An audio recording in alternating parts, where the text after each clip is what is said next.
하나님께서 오늘 저희들에게 주신 말씀 신약성경 빌립보서 4장 4절 말씀입니다.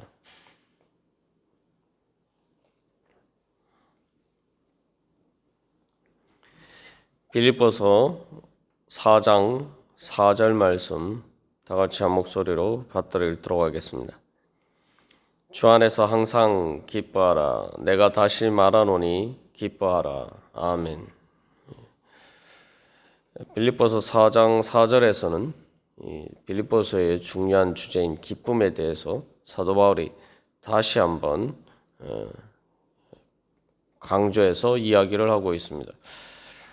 그래서 여기 또 4장 4절에서는 주 안에서라고 해서 4장 2절 또 4장 1절과 같이 계속 주 안에서라는 것을 강조하고 있습니다. 그래서 이 4장 1절에서 주 안에 서라, 또 4장 2절에서 주 안에서 같은 마음을 품으라. 그렇게 하기 위해서는 우리가 주 안에서 항상 기뻐해야지 우리가 주 안에 설 수 있고 또 주 안에서 같은 마음을 품을 수가 있다는 것입니다. 우리가 쉽게 생각해 보면은 주님 안에서 이 믿음을 지키는 문제, 그 본질적인 문제, 정말 내가 특별히 이 빌립보 교회와 같은 또 사도 바울과 같은 감옥에 갇혀 있고 또 예수님 때문에 핍박과 박해를 받는 그런 상황에 있을 때에 단순히 그것을 참고 인내하는 것만, 무조건 힘들어도 참는 것만으로는 그 가운데에서 진정으로 주 안에서 견고하게 설 수가 없습니다. 바로 기뻐할 때만이, 특별히 여기 그래서 항상 기뻐하라라고 했는데, 인간적인 관점에서 기뻐할 수 없는 상황 속에서도 바로 감옥에 갇혀 있고 박해를 받고 핍박을 받는 그런 상황에서도 기뻐할 수 있어야지 그런 가운데 그 모든 것을 이겨내고 승리할 수 있는 능력을 얻고 또 그 안에서도 오히려 주 안에서 견고하게 설 수가 있는 것이죠. 또 주 안에서 같은 마음을 품는 것도 마찬가지입니다. 서로가 이렇게 의견이 일치하지 않아서 마음이 불편한 마음으로 계속 있으면 계속 같은 마음을 품을 수가 없죠. 그러나 내가 주님 안에서 기쁜 마음이 있으면은 또 그런 가운데서도 이 항상이라는 말씀 그런 가운데서도 내가 주님 안에서 기뻐하는 마음이 있으면은 그것을 어떤 감정이 상하는 문제로 접근하기보다 바로 서로에 대해서 기뻐하는 마음을 가지고 서로 한 마음으로 맞추어서 주님의 복음을 위해서 같이 힘쓰는 그런 자리에 설 수가 있는 것이죠. 그래서 이 기뻐하면은 서로 분열할 수가 없죠. 우리가 생각할 때에 서로 마음이 안 맞으니까 분열한다. 그래서 기쁘지 않다 이렇게 생각하는데 반대로 우리가 기쁘면 똑같은 일이라도 훨씬 5절에서 너희 관용을이라고 하는데 너그럽게 그렇게 서로를 대할 수 있고 그렇기 때문에 기쁘면은 별 문제가 아닌 것이 내가 기쁘지 않은 상태에 있으면은 별 문제가 아닌 것도 문제가 됩니다. 우리가 일상에서 흔히 경험하는 것처럼 내가 몸의 컨디션이 안 좋다거나 어떤 안 좋은 일이 있으면은 그 안 좋은 일의 원인이 되지 않은 그냥 다른 사람과의 관계에서도 괜히 짜증이 나고 화가 나고 그렇게 되는 것처럼 그래서 여기서 기뻐한다는 것은 그래서 우리가 내가 기뻐하면은 문제가 된다고 생각하는 것도 문제가 아닌 것으로 이길 수 있고 따는 그런 사실을 우리가 다시 한번 기억해야 할 것입니다. 그래서 이 4장 5절에서는 이제 관용에 대해서 이야기를 합니다만 그래서 4장 5절은 기쁨의 표현으로 나타나는 자세가 이 관용입니다. 그리고 4장 6절 7절에서는 기뻐하기 위해서 그러면 어떻게 해야 되느냐? 바로 감사하면서 기도해라. 기쁘지 않은 일이 있을 때는 감사하면서 기도하라. 물론 기쁜 일이 있을 때도 당연히 감사하고 하나님을 찬양하는 하지만 특별히 이제 기뻐할 수 없는 상황 가운데 있을 때에 염려하지 말고 감사하면서 기도해라. 그러면 하나님의 평강이 너희 마음과 생각을 지키시리라. 그래서 하나님께서 주시는 바로 그러한 평강 가운데 기뻐할 수 있게 될 것이다. 그래서 4장 4절에서 7절까지는 바로 그 기쁨을 중심으로 해서 또 앞에서 4장 1절에 3절은 주 안에서라는 말을 통해서 서로 연결되고 있습니다. 그래서 이 4장 4절에서 7절까지는 바로 성도의 믿음의 기본적인 자세는 바로 기뻐하는 것이다.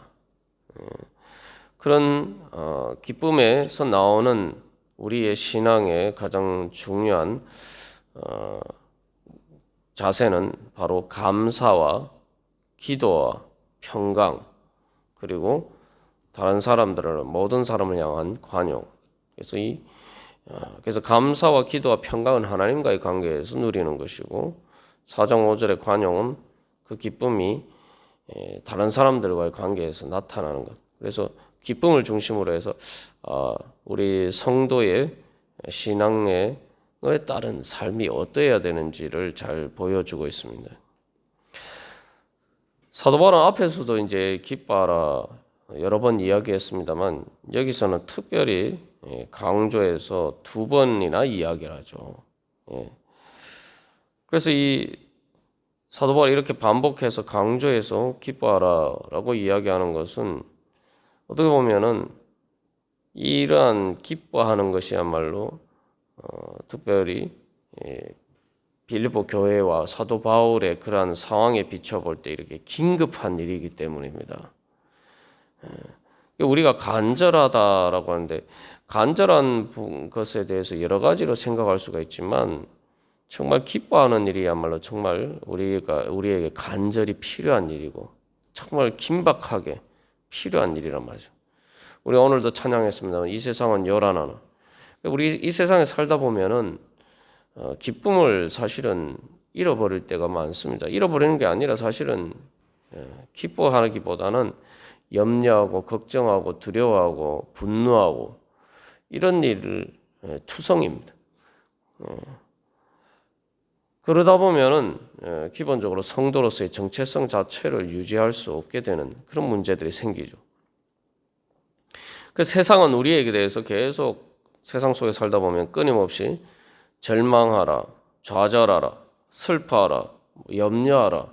계속 세상은 이렇게 우리에게 이야기를 하면서 우리를 공격하게 합니다. 그래서 키에르케고르는 절망은 죽음에 이르는 병이다라고 그렇게 이야기를 하죠. 그래서 이 절망은 죽음에 이르는 병이다. 또 단테는 신곡에서 지옥의 입구에 있는 표지판에는 여기에 들어가는 모든 자의 소망을 버려라.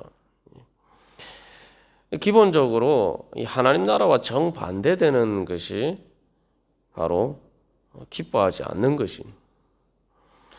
그래서 주 안에서라는 것이 하나님 나라의 시민권자로서 바로 이 땅에 살지만 빌립보 교회가 로마의 직할 식민지로서 로마와 같은 그런 특권을 누리는 것처럼 우리가 이 땅에서 주 안에서 살아갈 때, 이 땅에 살아가지만 주 안에서 살아간다라고 할 때에 무엇보다도 우리는 기뻐해야 된다는 것입니다. 그래서 절망하지 않고 안아야지 우리가 그 고난을 인내할 수가 있는 거죠. 그 성도의 인내는 단순히 억지로 참고 견디는 것이 아닙니다. 그러면 복음이 될 수가 없죠. 예수님께서 우리에게 주시는 것은 복음입니다. 우리가 예수님 때문에 억지로 참고 견딘다. 이러면 내가 아직도 복음을 제대로 모르는 거예요. 복음의 진리를 제대로 깨달아 알지 못하는 거죠. 억지로 참고 견디는 것이 어떻게 복음이 될 수가 있겠어요? 우리가 성탄절에 말씀을 나눈 것처럼 예수님을 만났을 때 크게 기뻐한다. 기뻐한다. 큰 기쁨의 좋은 소식. 그게 바로 복음이죠. 근데 내가 예수님 때문에 억지로 참고 견딘다, 고통스럽다. 이렇게만 해서는 절대 사도 바울이 이야기하는 것처럼 예수 그리스도의 고난에 참여하고 그의 죽으심을 본받을 수가 없는 것입니다.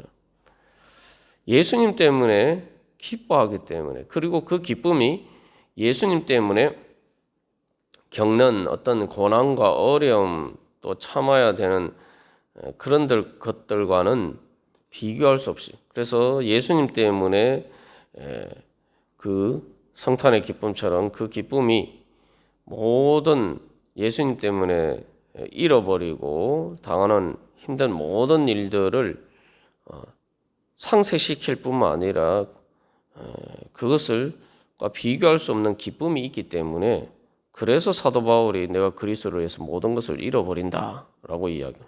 그래도 나는 기쁘다 이 얘기입니다, 사실은. 그게 바로 부활의 능력이죠. 뭐 부활을 믿지 못할 때만 말이지, 부활을 믿으면은 십자가의 고통도 견딜 수가 있는 거예요. 앞에서 사도 바울이 표대를 향해서 달려간다라고 이야기했지만, 또 앞에서 뭐 복음을 위해서 같이 함께 힘쓰던 협력하는 이 다 이렇게 운동 선수, 또 뭐 운동 경기라는 영어 단어의 어원이 된 말들인데, 운동 선수들이 그렇게 힘들게 보통 사람들이 하지 않는 그런 고된 훈련을 견디고 인내하는 이유가 뭡니까? 금메달의 영광을 위해서. 그걸 사실은 확실하지 않아도 그 소망이 있으니까 그렇게 열심히 훈련하는 거예요. 우리가 일반인들이 생각하는 것보다 훨씬 더 그래서 뭐 먹는 것도 제대로 못 먹고 정말 육신에 그런 고통스러울 정도로 그렇게 힘들게 훈련을 합니다.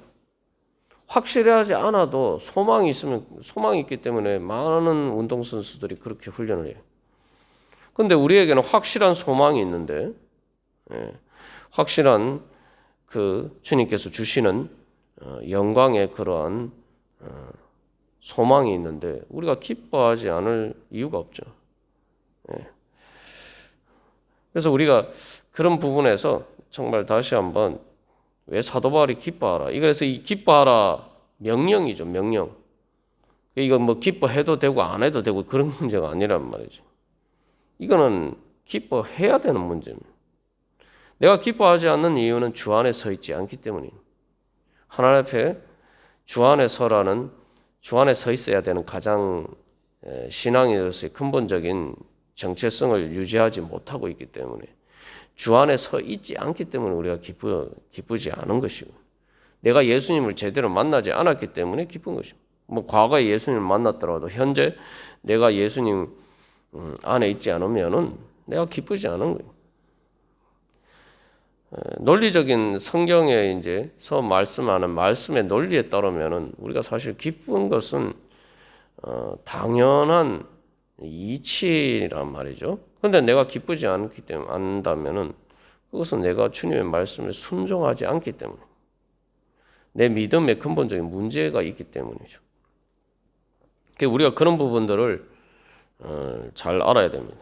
그래서 오히려 우리는 항상 기뻐하는 것이 뭐 특별히 대단한 일이다 이렇게 생각하는데, 그게 아니란 말이에요. 그 반대로 거꾸로죠.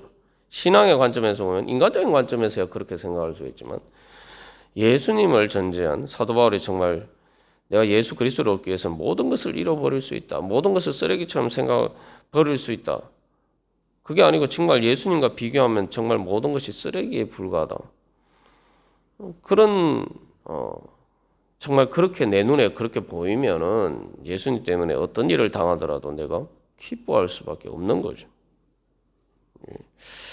그래서 이것은 항상 기뻐하라는 말씀은 믿음의 본질적인 문제를 이야기하는 겁니다. 내가 정말 하나님을 신뢰하는가? 우리가 여러 번 예를 들었습니다만, 계속 이 강조해서 우리가 다시 한번 상기해야 될 문제이기 때문에 다시 한번 우리가 이야기를 합니다만, 내가 세상에서 힘들게 일을 해도 지금 받는 지금 일하는데 지금 받는 월급의 10배를 받는다. 똑같은 일을 했는데 10배를 받는다. 내가 오늘 100만 원을 잃어버렸는데 뭐 아니면 사기를 당했거나 뭐 그래서 100만 원을 잃어버렸는데 누가 그것 때문에 나에게 1억 원을 준다. 그 보상으로 1억 원을 준다. 그러면 사람들은 다 기뻐합니다. 당연히 기뻐하죠. 내가 지금 힘들게 일을 하지만 내가 지금 버는 것에 그 일을 해서 버는 것에 10배를 벌게 된다면 사람들은 다 당연히 기뻐하면서 일을 해요. 근데 내가 주님 때문에 그렇게 기쁘지 않다면은 나는 돈만큼도 주님을 믿지 않는다는 현실적인 증거예요. 그렇잖아요. 돈만큼도 믿지 않으니까 예수님 때문에 힘든 일은 기뻐하죠. 돈을 내가 10배를 버는 것은 위해서는 내가 기쁘게 할 수 있는데 내가 주님을 위해서는 그렇게 하지 못한다. 돈만큼도 예수님 믿지 않는다는 그게 현실입니다. 그래서 예수님이 제자들 보고 자꾸 복음서를 보면 좀 우리로 하여금 실망스럽게 만드는 좌절하게 만드는 것 중에 하나는 예수님이 제자들 보고 자꾸 말씀하시기를 이 믿음이 작은 자들아 계속 책망하신단 말이죠.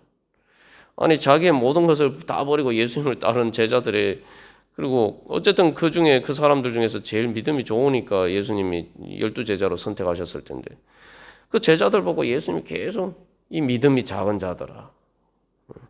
계속 예수님이 그렇게 말씀하신단 말이에요. 예전에는 참 제자들 보고 믿음이 작다 그러면은 우리는 도대체 뭐 어떻게 되는 거냐 그렇게 생각했습니다만 이 신앙생활을 하면서 예수님 하나님의 말씀의 진리를 알고 예수님을 대해서 점점 알면 알수록 정말 그렇구나. 정말 제자들이 믿음이 작다라고 한 게 그게 예수님이 그냥 수준이 높아서 그런 게 아니라 그냥 말씀에 따른 상식적인 관점에서 보면은 그게 믿음이 없는 거구나. 믿음이 말 그대로 작은 거구나. 나도 정말 참 믿음이 작구나. 이걸 깨달아 가게 되는 거예요. 그걸 깨달아야 진짜 믿음이 성장하는 거예요. 그리고 그런 믿음이 있을 때에 정말 오늘 사도 바울이 왜 이렇게 기뻐하라, 기뻐하라. 정말 간절하게 빌립보 교인들에게 그렇게 권면하는지 그 의미들을 깨달아 알 수가 있을 것입니다. 그래서 마지막으로 우리가 다시 한번 또 이 생각해 볼 문제는 지금 바울이 더 힘든 상황에 있잖아요. 그죠? 빌립보 교인들도 뭐 핍박과 박해가 있고 힘든 상황에 있다 할지라도 감옥에 있는 바울이 다 사실 더 힘든 상황에 있는데 더 힘든 사람이 덜 힘든 사람에게 야 기뻐해라.